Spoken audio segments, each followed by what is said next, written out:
So here is a question, I'm a 55-year-old woman who is living with my daughter, and a pet dog. The dog is aging and I fear the loss, as well as, she's worried about the daughter getting married and then she will be completely alone. She has also observed a tendency to think negatively about every aspect of life. And this person has also expressed some things about herself. She is not a very religious person, more analytical minded, and likes to chant Hanuman Chalisa, and has had two failed relationships before. Currently, she doesn't enjoy the job, probably doesn't require money also, but because she will be left completely lonely, alone, she wants to continue working and feels really, I think, anxious and worried about the future. And she has asked for our guidance. So I request my students to first share their views. If this person comes to you, how would you guide her? And then we will discuss with the people here. Saurindra? Morning, sir. Yes. Uh, Sir, the first question I have, is she having a kind of depression? Is she in an episode or anything? It may be possible because she feels lonely, she feels low, but she still, we see that she's not interested in working, but then she still is motivated to do things that she would want to do or like to do, so probably not very severe, it is a milder version. Yeah. Maybe she could have something she likes to do other than work or anything that gives him little bit of happiness. We can try to find those aspects of her life, what makes her happy, so that we can make her initiate actions. Because here it is like she is more ooh and mer dominant kind of a personality, rather than a R dominant. So we need to make her do things that she like, so she could be active. And other than that, she need to build up a kind of she need to build a surrounding where there could be people like her, so that she can share, she can like be with them, or she can join any NGO kind of thing if she wanted. Because I think she is a very emotional person, and also she is fearing loss of dog, so she has a great amount of attachment towards beings. So we can try this kind of thing. This is my understanding, sir. I'm not very sure about this. Yeah, so Saurindra brought in one point. She feels that the person is emotion dominant and those emotions need to be channelized somewhere, where she can be more productive. And also the things that she likes and enjoys, she should follow. Vibha, what do you think? Morning, sir. Good morning, everybody. Yes. So, I feel that she wants to work. Matlab, even if she don't want her job, she don't want to sit idle at home. Hmm. So I would also go with Saurindra's opinion, where she can invest her emotion and her potential in something else. Maybe she can go to some orphanage. She is feeling lonely, and she is afraid that when her daughter gets married, she will be alone. So Hmm. that emotion can be spent over the orphan children or some older homes where she can do her service, or animals also, animal rescue, just help feeding the animals, assisting with the veterinarians or anything. This is what I feel. I think these are very useful suggestions, Vibha. Wonderful. So both of the students said that the emotion needs to be channelized towards more productive activity, joining an NGO, orphanage, or helping animals, animal rescue. Anybody else has any other opinion in the meeting? Yes, sir. Yes, Gandhi sir, please. Yeah. So she's a 55-year-old. and she lost a dog also, and daughter got married. So when she lost a dog, definitely she was very fond of the dog also. She can take one more dog, or she can take even.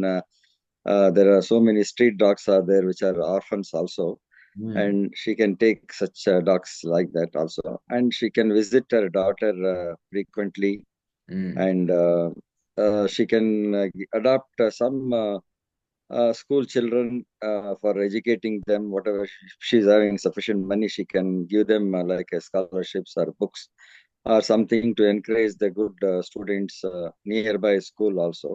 Mm. And she can do some social work also, so where she can join some social work, and also, Mm. and she can go to some meditating centers are there, and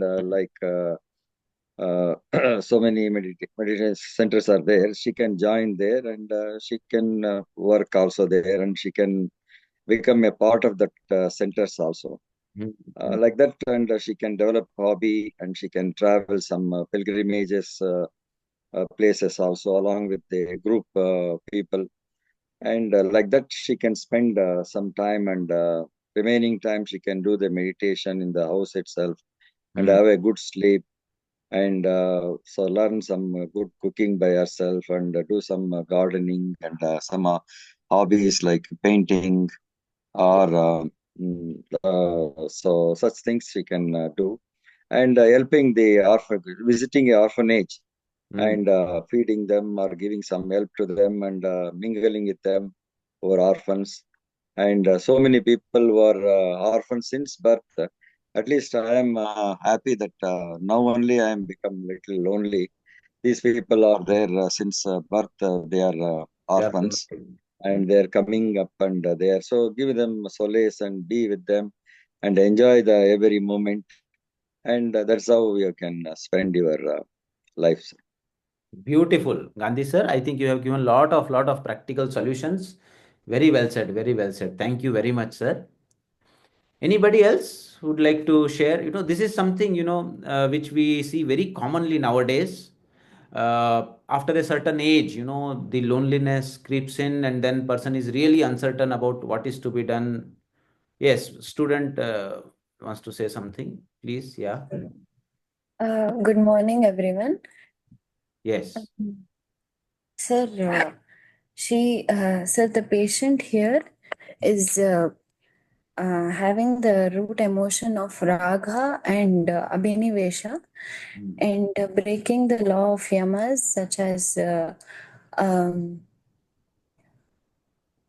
aparigraha, Mm. and so these things are making her lose the path, and also she's not following the swadharma, and these are the things holding her back.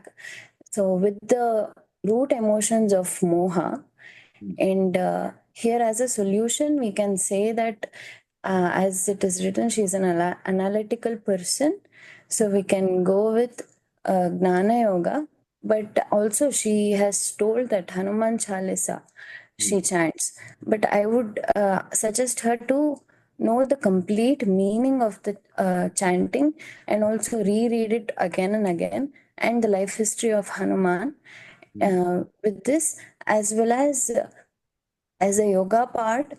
We can initially give her in the beginning depression module, and then we can move on to anxiety module, I feel, sir. Nandini has provided the yogic formulation, very beautifully performing all the questionnaires and analysis based on her statement. So I think I agree with Nandini, that the analytical aspect of her personality and chanting Hanuman Chalisa, which is written, can be utilized in designing the therapy. Very well said, Nandini. Good. Lalita ji, please unmute and share your Yes. views. Namaste, sir. Yes. Sir, from this case, you can just see these few sentences. It is a multi-dimensional issue for her, Hmm. which is the underlying factor is fear. Hmm.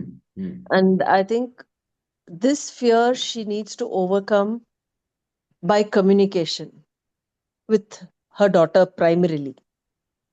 Because I think once she discusses and she gets assurances that, she's not going to be left or abandoned or whatever, probably that will give her more confidence. So communication, I think, is very, very important. Second, I feel, if she's not happy with her job, she can acquire any new skill which she wants to do. She's 55 years old now, she can do something. And if financially she's still dependent on her job, she can always acquire some skill to get a similar job. It's not very difficult in today's time, at Financially, least. she is okay, madam. Financially, she is okay. She just wants to Then she, because she doesn't okay. want to feel lonely. Yeah. Right. So she can acquire some skill which it interests her because, now at this stage, she can do what she wants. Mm. So if she wants to do some, painting or whatever can be her hobby, probably that will help her to overcome her fears and things like that. And yes, thirdly, I think she's got a religious bent of mind, which is not heading towards spiritualism. Mm. Probably that's where she needs to, like Nandini just said, understand more of what she's doing rather than just doing it. Yes. That would help her. And yeah, keeping herself active with like-minded people, Mm. with people who relate with her is very, very important. And the overcoming these fears one by one by open discussion. I think she's taken the first step by coming and seeking help. That Yes. itself is a very big step. Yes. Yes. She Thank you, was sir. That's it. proactive. She herself approached me and she came. That itself is Yeah. a very good step. And she's a very Yeah. intelligent lady, you know. She. Thank Thank you, Lalita. Thank you, sir. Thank you, sir. Radha Rani ji, please share your views. Sir, good morning, sir. Be little louder, madam. Yeah. Good morning, sir. Yeah. Actually, sir, first of all, as she is a very much analytical person, if she approaches to a psychologist, then we have to go through because she has a two failed in relationship, so if she's having any psychological issues, better to have the complete clinical assessment from the clinical psychologist. So that we can have the clarity about what is her kind of nature. Personality assessment. Psychological assessment, because she's an analytical person and maybe she's having the very good insight thinking. Very good insight thinking, we can go properly psychological counseling. And as she's a little bit inclined towards spirituality, because she's chanting Hanuman Chalisa. So once assess what is having, whether she's going to PTSD, post-traumatic depression, or because she's have a failed relationships, and maybe she's anxiety, or we have to take the childhood history also. So assessment we can do, then we can have what is her kind of personality, then we can do the proper counseling in psychologically. Then as is a spiritually little inclined, we can take the counseling towards spiritual or yoga, meditation. So we have to we have to give the proper guidance, the importance of life, and giving the insight thinking, so that she can come up on her own. So then whether we can go through yogic counseling or spiritual counseling. So better the foundation first, we have to do the complete assessment of her mentality, Yes. what kind of That's right. that will help us in going in a proper direction. That is my view, sir. Thank you. Thank you, Radharani. Radharani also feels, that this aspect of why the relationships are failing also needs to be explored and detailed. Actually, she told me that she has been going to some psychotherapist. She feels better when that therapy is going on, but after some time, she is again back to the same condition. So probably, as Lalita ji was saying, somewhere that spiritual dimension, is knocking at her door, and probably she has to open up the doors to see the other dimension of life. So I would like to now share, what I discussed with her and what I told her. This was the first sloka that came into my mind in her condition. She is a lady who is self-made, with lot of determination she has achieved in her life. And she has, battled the life mostly by herself. So Krishna tells in the sixth chapter of Bhagavad Gita, Uddhared Atmana Atmanam, Na Atmanam Avsadayet. Elevate yourself through the power of your own higher self. Do not allow yourself to be degraded. Atmaeva yatmano bandhuhu atmaeva ripuratmanaha.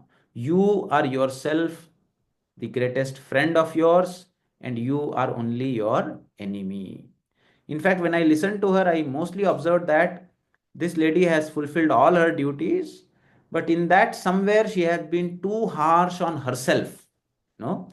So first thing that I spoke to her was about self-compassion and self-help. In fact, this thing that I told her actually helped her a lot. What I told her was, you should have self-compassion. Then she asked me, what do you mean by self-compassion? Then I told her, who is the person you love the most? And she told, I love my daughter the most. Then I asked her to do a very simple exercise. I told her that imagine that you are sitting, that I am sitting at your place, and I am your daughter, and I am exactly having the same problem at the same age that you are having right now, and you and I am seeking the opinion from you. What advice would you give me?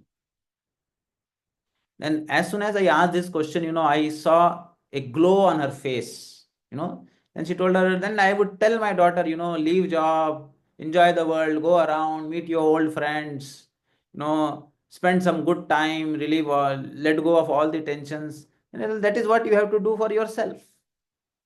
For herself, she's confused whether she should leave job or not, whether she should do this or not. But then when it comes to what advice she would give her daughter when her daughter was stuck in similar situation, she was very clear. So sometimes that happens, especially with females, that they are really worried about everybody else in their life, that somewhere they forget to live for themselves. So then I told her that now the time has come that you live for yourself. In the nature also we see, that the offspring, the children are nourished up to a certain level. Once the birds develop their own wings, they fly. It is not that we are completely getting disconnected, but then the time has now come that she explores herself. She goes deeper into her own journey. She has fulfilled all her duties that should give her satisfaction now. But then now life wants her to get into the other dimensions of life. In fact, feeling such state of mind, the heart is very fertile for spirituality to grow, because many people who have turned into spirituality actually initially had this state of loneliness and depression. She is not clinically depressed, but then she doesn't need any medicine right now, but I feel that she can help herself a lot, by understanding herself better. So this was the first thing that I discussed with her. Second, of course, she is a lady who has been following karma yoga. So she has done her duties, but somewhere when we do our duties, some kind of expectation, some kind of thing that, okay, I have done so much for so many people. Now I need them, and the worry comes whether they will do to me what I did to them or not, whether they will actually acknowledge what I have done throughout the life for them, and then, really will they respond to me or not? That kind of worry creeps in. But Krishna tells that if you have followed your dharma, dharmo rakshati rakshitaha. One who protects the dharma, dharma protects him. No human being, but there is a force in nature. If you have been true to your duties, that force will take care of you. Do not worry, you will see right kind of people coming into your life and helping you. It may not necessarily come from a person that you think will come, but definitely you will see that in the right situation in your life, there will be a right person coming to help you, in the way that now you are in front of me and I am helping you overcome this situation. That is what, I told her, that you are in a right place right now. You have come to this department on your own, searching how you have come here. It is your dharma, your good karma only that has got you here. So if life is protecting you this way, make sure that life will keep protecting you as you grow further. It is nothing but your own good karma, your own fulfillment of your duties that will help you. So you feel anxious, shift your focus from worrying about the outcome to simply doing your best. Focus on the process or the action itself. rather than stressing over, success or failure or any kind of expectation. This is another point that I discussed with her from Bhagavad Gita. Then the next point, is the worry. She is an analytical person, a jnana yogi, and this is what we see in the second chapter of Bhagavad Gita, where Krishna says, "Na jayate mriyate va kadachit, nayam bhutva bhavita vana bhuyah, ajo nityah shashvato yam puranah, na hanyate hanyamane sharire." The soul is neither born nor does it die, you know, nor having existed once does it ever cease to exist again or cease to be. The soul is in an eternal journey. The body keeps changing like the clothes. So even if her pet, may die in future, it is not that the pet is finished forever. The pet will also continue, her journey. In the same way, she will also continue her journey. So she need not be worried. And it is not that once things are separating from her now, that they will never meet her again. In fact, we are all ancient people. We keep meeting again and again in the journey of life. But the whole question here is, what is the purpose of life? Where are we going? That is the question. I also discussed her about the emotion aspect, using the so connecting to the indestructible entity within you. That is what Gautama the Buddha did. The whole philosophy is neti neti. Whatever is coming and going is not me. I am the untouched, uninvolved observer. Like the sky keeps looking at the nature which is ever changing, but it doesn't change. In the same way, in the very depth of our mind, in the back of the existence, even in deep sleep, there is someone watching. That entity we have to touch if we follow the path of Jnana Yoga. But as people, here understood that she is an emotional person, and she actually got connected with Hanuman Chalisa, but she is doing it more mechanically. She says that she is more of an analytical kind of a person. No, in psychiatry, we understand that there are two aspects of the brain. The right brain is more emotional, the left brain is more analytical. What happens is the analysis and logic is good for breaking certain things. It is like a knife, you can cut with it, and it is good to make important decisions related to your career, perform research, give a logical explanation to your client. This is a very good tool for that. But then when it comes to dealing with relationships, analysis does analysis, and then it is harmful for relationship because it breaks it becomes judgmental. When you are in relationship, you should not use your left brain. You should keep your knife, your analysis aside. You should become completely non-analytical, non-judgmental. Then only the love within you can grow and relationships can flourish. Everybody has certain limitations. You have to accept that. Nobody is perfect here. And therefore, I actually advised her that this is the time you have used your analysis for your profession, you have grown, you have earned enough money, but now the time has come for you that you keep your analysis aside. You become as simple like a illiterate village lady who doesn't know anything, and then start doing things which your analysis actually doesn't permit. For example, chanting Hanuman Chalisa, going to Hanuman temple, reading about Hanuman, taking Hanuman's name, doing all the karma kand rituals of putting the arti, diya, and then offering to the god. She feels that it is not her cup of tea, but then I told her that she should do it, so that her analytical mind is little bit kept aside. And then I asked her to go to Hanuman temple on every Saturday, offer oil to Hanuman, and then definitely with some understanding, as Nandini was saying, she should read the life history of Hanuman, read more about the deity, but at the same time, she has to become, she is, in the depth of our heart, we are all innocent. But then when the intellect becomes too sharp, then we find it difficult to forgive people, difficult to accept mistakes of the people, and then the relationships suffer. That may be one of the reasons, when people at the end of the life feel lonely. So this is another aspect I spoke to her. Then, as we know in Bhagavad Gita, Krishna says that all people who want to connect to some higher source, they may be connecting because they are suffering, because they are curious, because they want to have some transaction with God, or they may genuinely love God. But all four of them are quite good. But among all four of them, the best one is the jnani who connects to God for the sake of love towards the God. The jnani doesn't go to God for asking something or just because of curiosity. He goes to God because he tells, God has given enough to me. Now, what can I give to God? What can I offer? You know. So, with this kind of attitude, he goes. So, I asked her, how often do you try to connect to your deity? So it was not very regular for her. Earlier, she actually acknowledged that when she used to do it more regularly, she actually used to feel better. I told her that she should chant Jai Hanuman mantra, the Nam Japa, whenever her mind is empty, and at least 3 beats, 108 into 3. She should sit in front of Hanuman, light a lamp, and do it every day. Saturday she should go to Hanuman temple and chant Hanuman Chalisa there. Every day, once a day, she should chant Hanuman Chalisa, and at the same time allow herself to be expressed, love herself, have compassion towards herself, and with this probably she can enter into the dimension of yoga.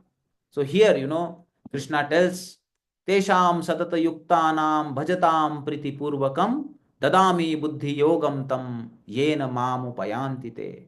To those whose minds are always united with me in loving devotion, I give the divine knowledge, buddhi yogam, by which they can attain me.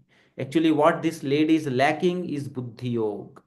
What is yoga? Yoga is to connect to the whole cosmos, to get filled with so much unconditional love, that like a rising sun, it should rise in your heart, and everywhere the joy of love should spread.